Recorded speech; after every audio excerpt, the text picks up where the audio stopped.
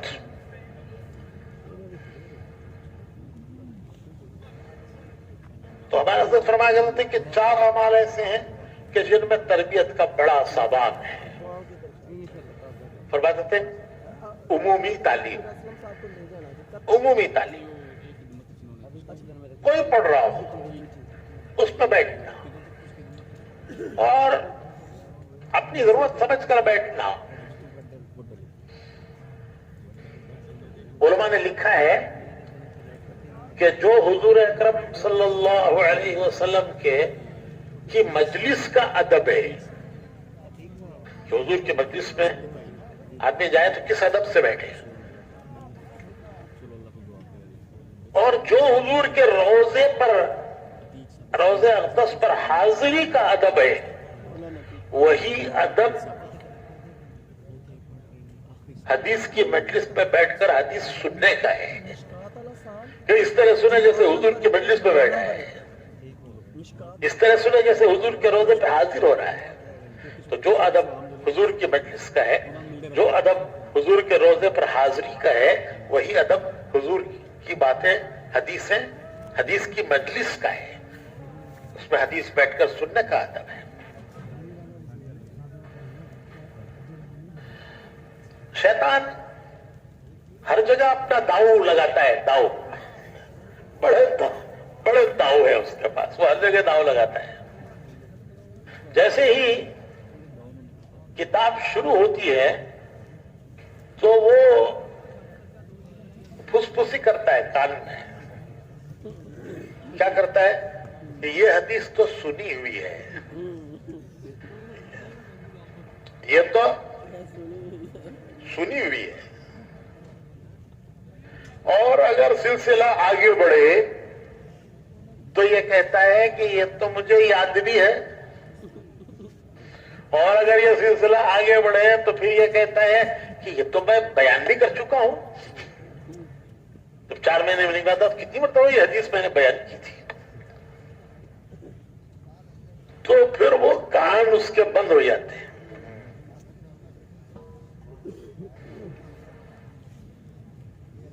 وہ طلب نہیں رہتی جو ہونی چاہیے، کیونکہ یہ میری سنی ہوئی ہے، اور سنی ہوئی نہیں ہے، یہ تو یاد بھی ہے، اور یہ تو میں بیان بھی کر سکتا ہوں. یہ شیطان کا وار ہے. حالانکہ اچھا، ہر نماز میں امام صاحب سورہ فاتحہ پڑھتے ہیں، تو چونکہ کئی بار سن چکے ہیں تو اس لیے سننے کی ضرورت نہیں ہے ان کو.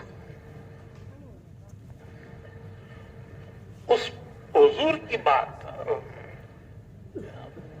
ہماری فضائل کی کتابوں کی ترتیب یہ ہے کہ ہر عمل کی فضیلت حضرت شیخ نے پہلے قرآن سے بیان کی ہے، وہ آیتیں جمع کی ہیں جس میں اس عمل کی فضیلت ہے، اور پھر وہ حدیثیں جمع کی ہے جس میں اس عمل کی فضیلت ہے، اور جہاں جہاں تشریح کی ضرورت ہے وہاں اسے فائدے کے نام سے اس کی اپنی طرف سے تشریح بھی کی ہے۔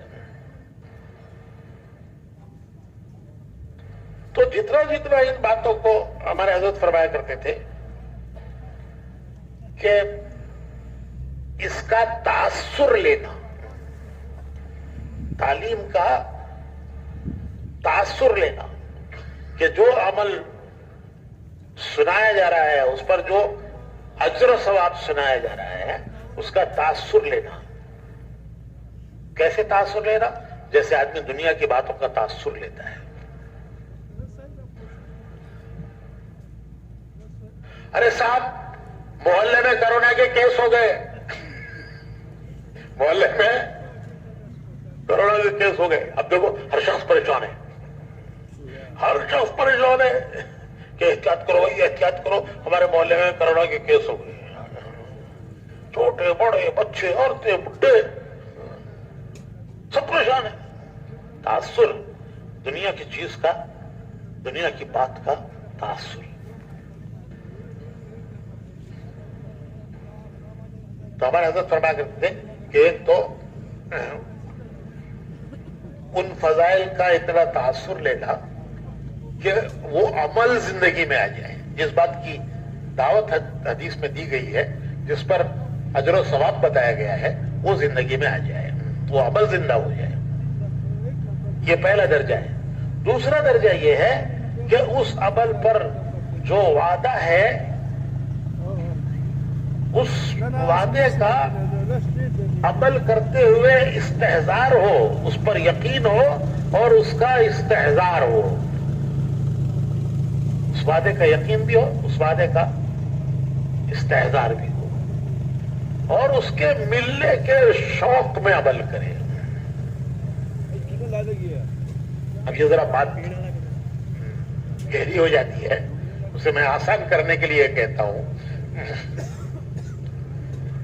کہ ملازمت پر جانے والے روزانہ بھی جاتے ہیں ملازمت پر، اور تنخواہ والے دن بھی ملازمت پر جاتے ہیں، تو دونوں میں کوئی فرق ہے نہیں ہے؟ مجھے نہیں معلوم، میں نے کبھی ملازمت نہیں کی، لیکن سنا ہے کہ عام دنوں میں جو ملازمت پر جاتے ہیں اس میں، اور جو تنخواہ والے دن ملازمت پر جاتے ہیں اس میں، دونوں میں کوئی فرق ہے نہیں ہے بھائی؟ جو ملازمت جنہوں نے کی انہوں تو بتائے ہیں، تھوڑا ہے زیادہ ہے؟ بہت فرق ہے۔ عام دنوں میں ایسے جاتے ہیں کہ ملازمت ایک مصیبت ہے، روز جانا، وقت پر جانا کیا مصیبت ہے، تو روز مصیبت ہے، اور تنخواہ والے دن رحمت ہے۔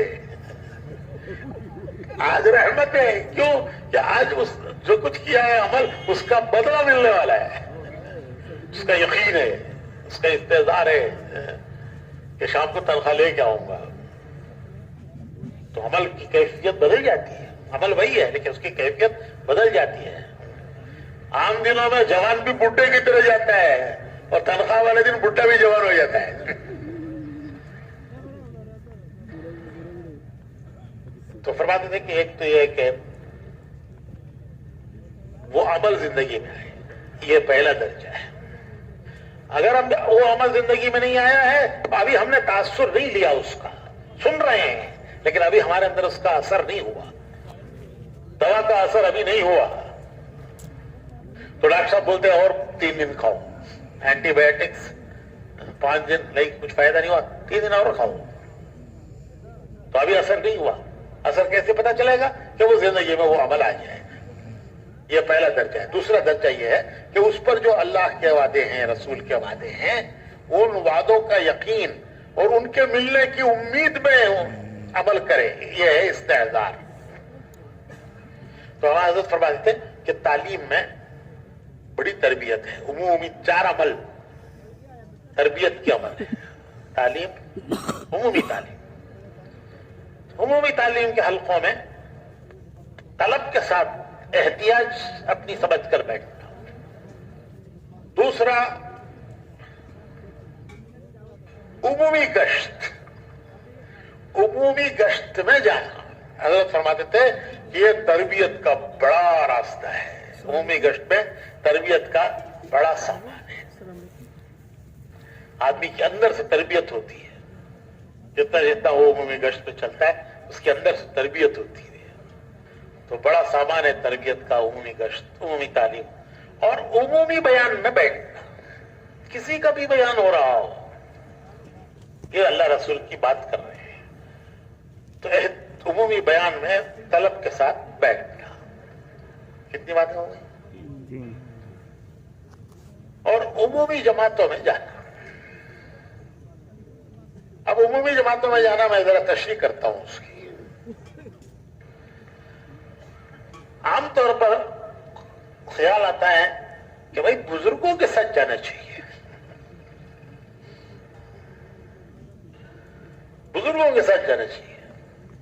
رائے کے بزرگوں کے ساتھ موقع ملے تو, اور نہ ملے تو کم از کم ہماری مرکز کی شورا, نہیں تو کم از کم ہمارے جو بزرگ ہیں تو ان کے ساتھ جماعت میں جانا چاہیے. کیا ہے عام لوگوں کے ساتھ جانے میں اتنا فائدہ نہیں ہوتا, بزرگوں کے ساتھ جانا ہے. یہ بھی ایک بڑا شیطان کا داؤ ہے کہ بزرگوں کے ساتھ جانا. تو حضرت فرماتے تھے کہ عمومی تعلیم, عمومی گشت, عمومی بیان سننا, اور عمومی جماعت میں جس کو کوئی جاننے والا نہ ہو, پہچاننے والا نہ ہو, بستی میں جائے تو لوگ نہ کہے فلاں آئے ہیں, فلاں ہیں آج جماعت میں, فلاں آئے ہیں, یہ فلاں صاحب ہے, یہ فلاں صاحب آئے ہیں. نہیں, ایک جماعت ہے, کون ہے کوئی نہیں جانتا. تو عمومی جماعتوں میں. اور جی چاہتا ہے, کیا چاہتا ہے جی کیا چاہتا ہے جناب بولیے؟ بزرگوں کے ساتھ جانا ہے. بزرگوں کے ساتھ اللہ موقع دے جانے کا. آپ کی خبرداری ٹھیک ہے. وہ ہمارے ایک بزرگ تھے, فرمایا کرتے تھے کہ ایک آدمی گیا پیر صاحب کے پاس مرید ہونے کے لیے. وہ پیر صاحب کے پاس گیا, کافی دیر بیٹھا رہا. بہت دیر کے بعد پیر صاحب نے اسے پوچھا کہ بھائی کیوں آئے ہو, کیا چاہتے ہو, کیا چاہتے ہو؟ تو وہ سیدھا سادہ آدمی تھا. وہ کہنے لگا کہ حضرت میں آیا تو تھا مرید بننے, مگر اب تو جی چاہتا ہے کہ آپ مجھے پیر ہی بنا دیجیے. کیونکہ مرید بننے میں مزہ نہیں ہے. میں دیکھ رہا ہوں کہ پیر بننے میں مزہ ہے. کوئی سر پہ تیل لگا رہا ہے, کوئی ٹانگیں دبا رہا ہے, کوئی ٹانگیں دبا رہا ہے, کوئی سر پہ تیل لگا رہا ہے, کوئی حضرت کو وضو کرا رہا ہے. تو حضرت میں آیا تو تھا مرید بننے کے لیے, لیکن اب تو میرا جی چاہتا ہے کہ آپ مجھے. تو یہ جذبہ ہے بزرگوں کے ساتھ جانے کا.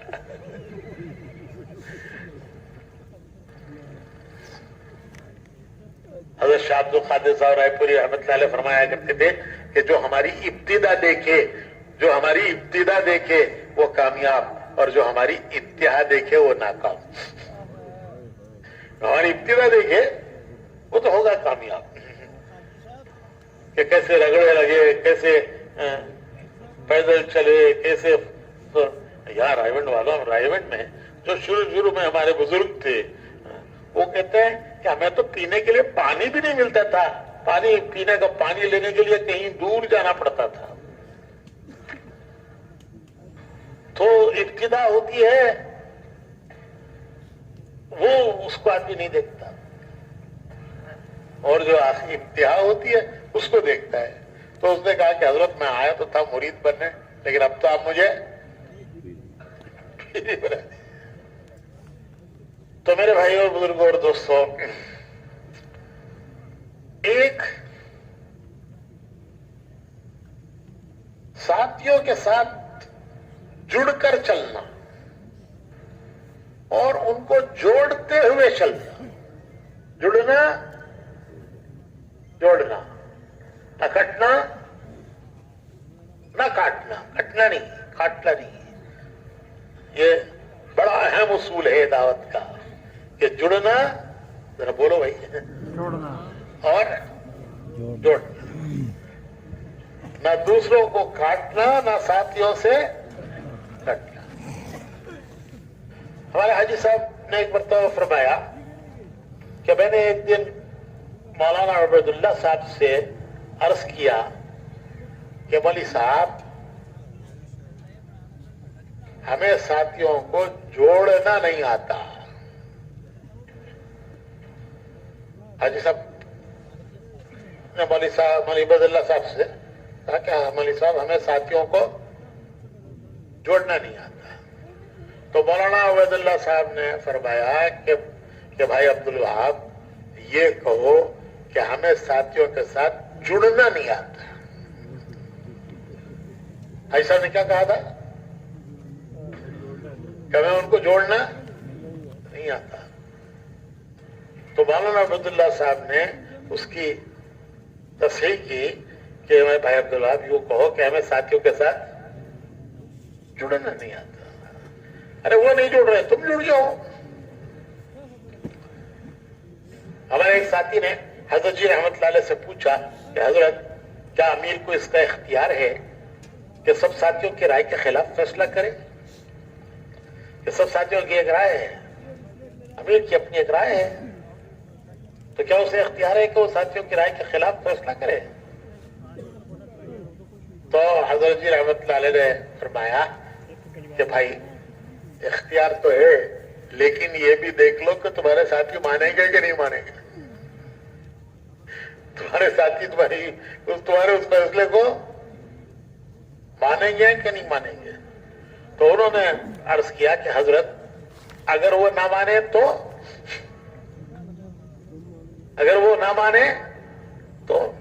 حضرت نے فرمایا کہ بھائی تم ہی ان کی مان لو. اگر وہ نہ مانے تو تم ہی ان کی مان لو، اپنی چھوڑ دو، ان کی مان لو. تو ایک بڑا بنیادی اصول ہے. ہاں حاجی صاحب کی بات پوری نہیں ہوئی. کچھ دنوں کے بعد حاجی صاحب کہنے لگے کہ کچھ دنوں کے بعد پہلی بات میں بھول گیا، جو پہلی بات ہوئی تھی مولانا عبید اللہ صاحب سے، وہ میں بھول گیا. پھر میں نے ایک مرتبہ عرض کیا کہ مولوی صاحب ہمیں ساتھیوں کو چلانا نہیں آتا، ہمیں اپنے ساتھیوں کو چلانا نہیں آتا. تو مولانا عبید اللہ صاحب نے تصحیح کی اور فرمایا کہ بھائی عبدالوہاب یہ کہو کہ ہمیں ساتھیوں کے ساتھ چلنا نہیں آتا، ہمیں ساتھیوں کے ساتھ چلنا نہیں آتا. وہی حضرت جی والی بات کہ وہ نہ مانے تو کیا کرو بھائی تم مان لو.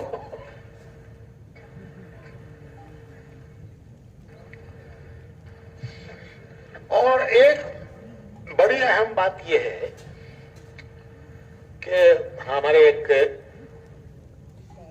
ملک کے ذمہ دار تھے، بڑا اللہ نے ان سے کام لیا اور بہت انہوں نے کام اٹھایا، اللہ نے کام لیا ان سے.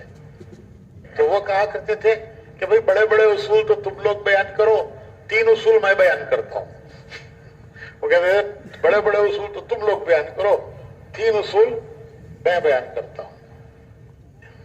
ایک، زبان میٹھی ہو، زبان میٹھی، دماغ ٹھنڈا،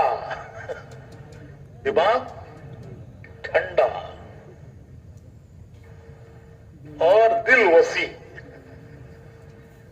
زبان میٹھی، دماغ ٹھنڈا اور دل وسیع، یہ جوڑ کا ذریعہ ہے. جہاں کہیں اختلاف ہوگا، ساتھیوں میں اختلاف ہوگا، وہاں ان میں سے 3 میں سے کسی ایک چیز پر اثر پڑا ہوگا. زبان میٹھی،